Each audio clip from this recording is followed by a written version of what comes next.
ಎಲ್ಲರಿಗೂ ನಮಸ್ಕಾರ. ಇವತ್ತಿನ ಪ್ರಶ್ನೆಯನ್ನ ನಾವು ನೋಡುವುದಾದ್ರೆ, ಭಾರತದ ಸಂಸತ್ತು ಯಾವುದನ್ನ ಒಳಗೊಂಡಿದೆ ಅಂತ ಕ್ವಶನ್ ಆಗಿದೆ.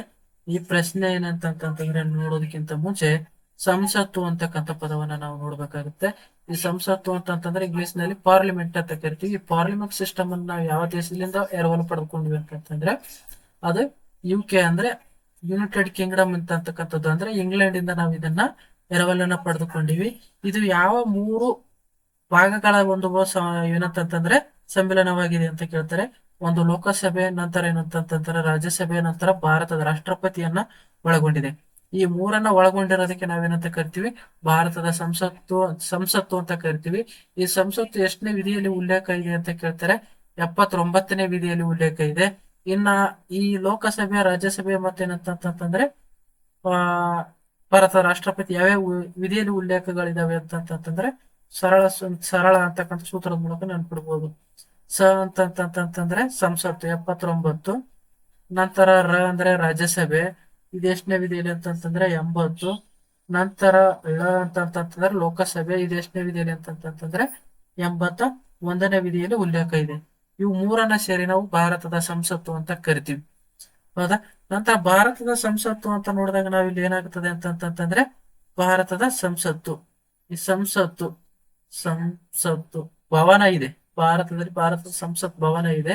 ಈ ಸಂಸತ್ ಭವನವನ್ನ ಎಷ್ಟರಲ್ಲಿ ನಿರ್ಮಾಣ ಮಾಡಿದ್ರು ಅಂತ ಕೇಳ್ತಾರೆ. ಎಷ್ಟರಲ್ಲಿ ನಿರ್ಮಾಣ ಅಂದ್ರೆ 1921ರಿಂದ ಇದು ನಿರ್ಮಾಣ ಕಾರ್ಯ ಶುರುವಾಗುತ್ತದೆ. 1927ರಲ್ಲಿ ನಿರ್ಮಾಣ ಕಾರ್ಯ ಮುಗ್ತದೆ.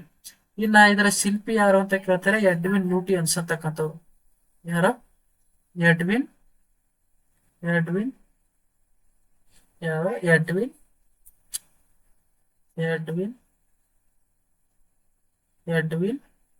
ಲೂಟಿಯನ್ಸ್ ಅಂತಕ್ಕಂಥವ್ರು. ಎಡ್ವಿನ್ ಲೂಟಿಯನ್ಸ್ ಪ್ಲಸ್ ಏನಂತಂದ್ರೆ ಇನ್ನೊಬ್ರು ಬರ್ತಾರೆ, ಹರ್ಬರ್ಟ್ ಬೇಕರ್ ಅಂತಕ್ಕಂಥವ್ರು.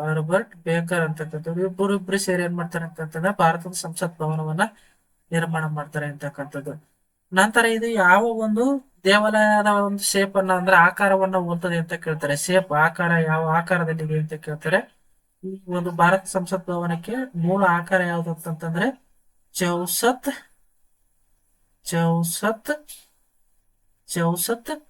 ಏನದು? ಚೌಸತ್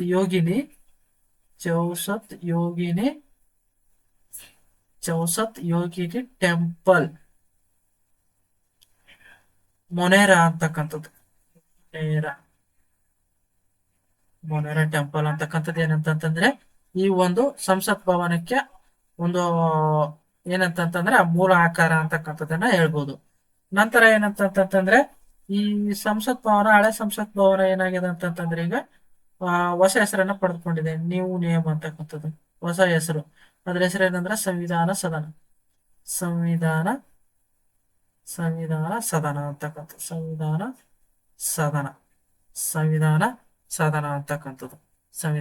ಸದನ ಅಂತಕ್ಕಂಥ ಹೆಸರನ್ನ ಪಡೆದಿದೆ. ನಂತರ ಏನಂತಂತಂದ್ರೆ ಇಲ್ಲಿ ನಾವು ಈ ಕಡೆ ನೋಡೋದಾದ್ರೆ ಇನ್ನ ಹೊಸ ಸಂಸತ್ ಭವನ ಕೂಡ ನಿರ್ಮಾಣ ಆಗಿದೆ. ಹೊಸ ಸಂಸತ್ ಭವನ ನಿರ್ಮಾಣ ಮಾಡಿದ್ದಾರೆ. ಅದು ಯಾವಾಗ ಇನಾಗ್ರೇಟ್ ಆಯ್ತು ಅಂತಂತಂದ್ರೆ ಮೇ 28 2023ರಲ್ಲಿ ಇದನ್ನ ಇನಾಗ್ರೇಟ್ ಮಾಡ್ತಾರೆ ಪ್ರಧಾನಿ ಮೋದಿ ಅವರು. ಇದು ಯಾರ ಬರ್ಡೇ ಅಂತ ಕೇಳ್ತಾರೆ? ಇದು ವಿ ಡಿ ಸಾವರ್ಕರ್ ಅವರ ಬರ್ಡೇ ದಿನ ಏನ್ ಮಾಡ್ತಾರೆ ಅಂತಂದ್ರೆ ಇದನ್ನ ಇನಾಗ್ರೇಟ್ ಮಾಡ್ತಾರೆ. ವಿ ಡಿ ಸಾವರ್ಕರ್ ಅವ್ರ ಬಗ್ಗೆ ನೋಡೋದಾದ್ರೆ, ವಿ ಡಿ ಸಾವರ್ಕರ್ ಅವರು ಏನಂತಂತಂದ್ರೆ ಇವರ ಸಮಾಧಿ ಎಲ್ಲಿದೆ ಅಂತಂದ್ರೆ ಪೋರ್ಟ್ ಬ್ಲೇರ್ ಅಂತಂದ್ರೆ ಅಂಡಮಾನ್ ನಿಕೋಬಾರದಲ್ಲಿ ಇವರು ಒಂದು ಸಮಾಧಿ ಇದೆ. ನಂತರ ಏನಂತಂದ್ರೆ ಇವರು ವಿ ಡಿ ಸಾವರ್ಕರ್ ಅವರು 1857ರ ದಂಗೆಯನ್ನ ಏನ್ ಮಾಡ್ತಾರೆ ಅಂದ್ರೆ ಭಾರತದ ಪ್ರಥಮ ಸ್ವತಂತ್ರ ಸಂಗ್ರಾಮ ಅಂತ ಕರಿತಾರೆ. ಇವರು ಯಾರು? ವಿ ಡಿ ಸಾವರ್ಕರ್ ಅವರು. ಇದಿಷ್ಟು ಮಾಹಿತಿ ಇರ್ಲಿ. ನಂತರ ಏನಂತಂತಂದ್ರೆ ವಿ ಡಿ ಸಾವರ್ಕರ್ ಅವರು ಏನಂತಂದ್ರೆ ಸಂಸತ್ ಭವನ ಅಂತಕ್ಕಂಥದ್ದು ಅವರ ಬರ್ಡೇ ನೆನಪಿಗಾಗಿ ಏನಂತಂದ್ರೆ ಅದನ್ನ ನಿರ್ಮಿಸ್ತಾರೆ ಅಂತಕ್ಕಂಥದ್ದು. ಅದಾದ್ಮೇಲೆ ಏನ್ ಮಾಡ್ತಾರೆ ಅಂತಂತಂದ್ರೆ ಇಲ್ಲಿ ಹೊಸ ಸಂಸತ್ ಭವನ ಬಂತಲ್ಲ, ಇದನ್ನ ಏನಂತಂತಂದ್ರೆ ಶಿಲ್ಪಿ ಯಾರು ಅಂತ ಕೇಳ್ತಾರೆ. ಶಿಲ್ಪಿ. ಶಿಲ್ಪಿ ಯಾರಂತಂದ್ರೆ ಭೀಮಲ್ ಪಟೇಲ್. ಭೀಮಲ್ ಪಟೇಲ್ ಅಂತಕ್ಕಂಥವ್ರು. ಭೀಮಲ್ ಪಟೇಲ್ ಅಂತಕ್ಕಂಥವ್ರು ಏನ್ ಮಾಡ್ತಾರೆ, ಇದನ್ನ ನಿರ್ಮಿಸ್ತಾರೆ. ಯಾವ ಯೋಜನೆ ಅಡಿಯಲ್ಲಿ ಅಂತಂದ್ರೆ ಪ್ರಾಜೆಕ್ಟ್ ಯಾವುದು ಅಂತ ಕೇಳ್ತಾರೆ. ಪ್ರಾಜೆಕ್ಟ್ ಯಾವ ಪ್ರಾಜೆಕ್ಟ್ ಅಡಿಯಲ್ಲಿ ಅಂದ್ರೆ ಸೆಂಟ್ರಲ್ ವಿಸ್ತಾ. ಯಾವುದು? ಸೆಂಟ್ರಲ್ ವಿಸ್ತಾ ಅಂತಕ್ಕಂಥ ಸೆಂಟ್ರಲ್ ವಿಸ್ತಾ ಅಂತಕ್ಕಂಥ ಯೋಜನೆ ಅಡಿಯಲ್ಲಿ ಇದನ್ನ ಏನ್ ಮಾಡ್ತಾರೆ ಅಂದ್ರೆ ಸೆಂಟ್ರಲ್ ವಿಸ್ತಾ ಅಂತಕ್ಕಂಥ ಯೋಜನೆ ಅಡಿಯಲ್ಲಿ ಇದನ್ನ ನಿರ್ಮಾಣ ಮಾಡ್ತಾರೆ ಅಂತಕ್ಕಂಥದ್ದು. ಇದು ಯಾವ ಆಕಾರದಲ್ಲಿದೆ ಅಂತ ಕೇಳ್ತಾರೆ. ಆಕಾರ ತ್ರಿಕೋನ ಆಕಾರದಲ್ಲಿದೆ. ಆಕಾರ ಯಾವುದು? ತ್ರಿಕೋನ ತ್ರಿಕೋನಾಕಾರದಲ್ಲಿ ಈ ಸಂಸತ್ ಭವನ ಇದೆ ಅಂತಕ್ಕಂಥದ್ದು. ನಂತರ ಏನಂತಂದ್ರೆ ಇಲ್ಲಿ ಎಷ್ಟು ಸೀಟ್ಗಳಿಗೆ ಆಗುವಷ್ಟು ಏನಂತಂದ್ರೆ ನಿರ್ಮಿಸಿದ್ದಾರೆ ಅಂತಂದ್ರೆ, ಲೋಕಸಭೆಯಲ್ಲಿ ಎಷ್ಟು ಸೀಟ್ಗಳನ್ನು ನಿರ್ಮಿಸಿದ್ದಾರೆ ಅಂದ್ರೆ ಆಸನಗಳು. ಲೋಕಸಭೆಯಲ್ಲಿ ಎಷ್ಟು ಆಸನಗಳನ್ನು ನಿರ್ಮಿಸಿದ್ದಾರೆ, ರಾಜ್ಯಸಭೆಯಲ್ಲಿ ಎಷ್ಟು ಆಸನಗಳನ್ನು ನಿರ್ಮಿಸಿದ್ದಾರೆ ಅಂತಕ್ಕಂಥದ್ದು. ಇಲ್ಲಿ ಲೋಕಸಭೆಯಲ್ಲಿ 888 ಸ್ಥಾನಗಳನ್ನ ನಿರ್ಮಿಸಿದ್ರೆ, ಇಲ್ಲಿ ಏನ್ ಮಾಡ್ತಾರೆ ಅಂತಂದ್ರೆ 384 ಸೀಟ್ಗಳನ್ನ ಅಂದ್ರೆ ಆಸನಗಳನ್ನ ನಿರ್ಮಿಸ್ತಾರೆ. ಈ ರಾಜ್ಯಸಭೆಗೆ ಏನಂತಂದ್ರೆ ಗುರುತಿನ ಚಿಹ್ನೆಯಾಗಿ ಯಾವ್ದನ್ನ ಇಡ್ತಾರೆ? ಕಮಲವನ್ನ ಗುರುತಿನ ಚಿಹ್ನೆ ಅಂತಕ್ಕಂಥ. ಕಮಲ ಅಂತಕ್ಕಂಥದ್ದು ಏನಂತಂದ್ರೆ ಸಿಂಬಲ್. ರಾಜ್ಯಸಭೆಯ ಸಿಂಬಲ್ ಯಾವ್ದು ಅಂತಂತಂದ್ರೆ ಕಮಲ ಅಂತಕ್ಕಂಥದ್ದು. ಇನ್ನ ಲೋಕಸಭೆಯ ಸಿಂಬಲ್ ಯಾವ್ದು ಅಂತಂತಂದ್ರೆ ನವಿಲು ಅಂತಕ್ಕಂಥದ್ದು. ನವಿಲು ಅಂತಕ್ಕಂಥದ್ದು ಲೋಕಸಭೆಯ ಸಿಂಬಲ್ ಆಗಿ ಇಲ್ಲಿ ಬಳಸ್ತಾರೆ ಅಂತಕ್ಕಂಥದ್ದು.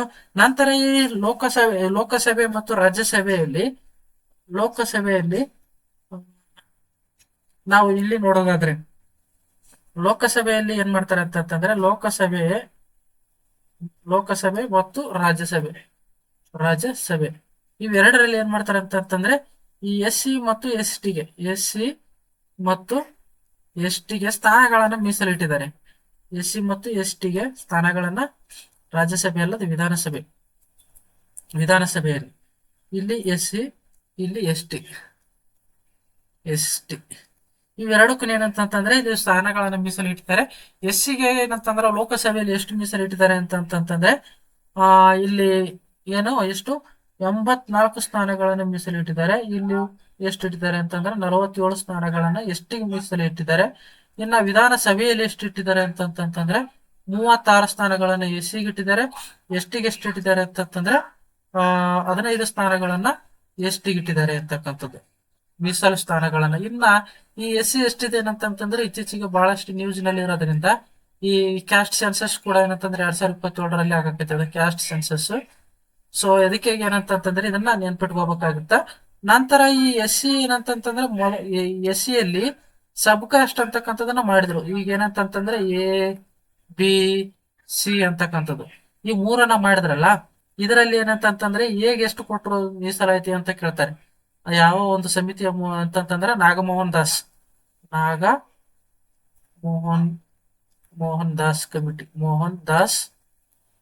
ದಾಸ್ ಕಮಿಟಿ ಮೂಲಕ ಏನ್ ಮಾಡ್ತಾರೆ ಅಂತಂದ್ರೆ ಇಲ್ಲಿ ಇದು ಮಾಡ್ತಾರೆ. ಇದು 5.25 ಅಂತಕ್ಕಂಥ 5.25% ಎ ವರ್ಗಕ್ಕೆ ಕೊಟ್ಟಿದ್ರೆ, ಬಿ ವರ್ಗಕ್ಕೆ ಎಷ್ಟು ಕೊಡ್ತಾರೆ ಅಂತಂದ್ರೆ ಸೇಮ್, ಇದಕ್ಕೂ ಸೇಮ್ ಕೊಡ್ತಾರೆ. ಆದ್ರೆ ಇಲ್ಲಿ ಏನಂತಂದ್ರೆ ಸಿ ವರ್ಗಕ್ಕೆ ಎಷ್ಟು ಕೊಡ್ತಾರೆ ಅಂದ್ರೆ 4.5% ಅನ್ನ ಕೊಡ್ತಾರೆ. ಇಲ್ಲಿ ಯಾರ್ಯಾರು ಬರ್ತಾರೆ 4.5% ಅನ್ನು ಕೊಡ್ತಾರೆ. 4.5% ಅನ್ನ ಇಲ್ಲಿ ಲಮಾಣಿ ಅಂತಕ್ಕಂಥವ್ರು ಬರ್ತಾರೆ, ಬೋವಿ ಅಂತ ಬರ್ತಾರೆ. ನಂತರ ಏನಂತಂದ್ರೆ ಈ ತರ ವರ್ಗಗಳು ಬರ್ತವೆ. ಇವ್ರಿಗೆ 4.5% ಅನ್ನ ಕೊಟ್ಟಿರ್ತಕ್ಕಂಥದ್ದು. ಇಲ್ಲಿ ನಮ್ಮ ಕರ್ನಾಟಕದಲ್ಲಿ ಕ್ಯಾಸ್ಟ್ ಇದ್ ಮಾಡೋದಕ್ಕೆ ಬಂದಿರತಕ್ಕಂಥದ್ದು ನಾಗಮೋಹನ್ ದಾಸ್ ಕಮಿಟಿ. ಆದ್ರೆ ಮೊಟ್ಟ ಮೊದಲ ಬಾರಿಗೆ ದೇಶದಲ್ಲಿ ಈ ಎಸ್ಟಿ ಏನಂತಂದ್ರೆ ಇದನ್ನ ಮಾಡಿರತಕ್ಕಂಥದ್ದು ಯಾವುದು ಸಮಿತಿ ಅಂತಂತಂದ್ರೆ ಅದು ಅಖ್ತರ್ ಕಮಿಟಿ, ಶಮೀಮ್ ಅಖ್ತರ್ ಕಮಿಟಿ ಅಂತಕ್ಕಂಥದ್ದು. ಶಮೀಮ್ ಅಖ್ತರ್ ಸಮಿತಿ ಅಂತಕ್ಕಂಥದ್ದು. ಇದು ಎಲ್ಲಿ ರಚನೆ ಆಗ್ತದೆ ಅಂತಂತಂದ್ರೆ ತೆಲಂಗಾಣ ಗೌರ್ಮೆಂಟ್ ಅಲ್ಲಿ ಇದನ್ನ ನಿರ್ಮಾಣ ಮಾಡ್ತದೆ. ದೇಶದಲ್ಲಿ ಮೊಟ್ಟ ಮೊದಲ ಬಾರಿಗೆ ಏನಂತಂತಂದ್ರೆ ಎಸ್ಸಿ ವರ್ಗವನ್ನ ಏನಂತಂದ್ರೆ ಇದಾಗಿ ಏನಂತಂದ್ರೆ ಡಿವೈಡ್ ಮಾಡಿರ್ತಕ್ಕಂಥದ್ದು ಯಾವುದು? ತೆಲಂಗಾಣ ಅಂತಕ್ಕಂಥದ್ದು. ಯಾವ ಸಮಿತಿಯ ಮೂಲಕ ಅಂತ ಕೇಳ್ತಾರೆ? ಶಮೀಮ್ ಅಖ್ತರ್ ಸಮಿತಿಯ ಮೂಲಕ ಏನಂತಂದ್ರೆ ಈ ಒಂದು ಮೀಸಲಾತಿಯನ್ನ ಏನ್ ಮಾಡ್ತಾರೆ ಅಂತಂದ್ರೆ ಸಬ್ ಡಿವೈಡ್ ಮಾಡ್ತಾರೆ ಅಂತಕ್ಕಂಥದ್ದು.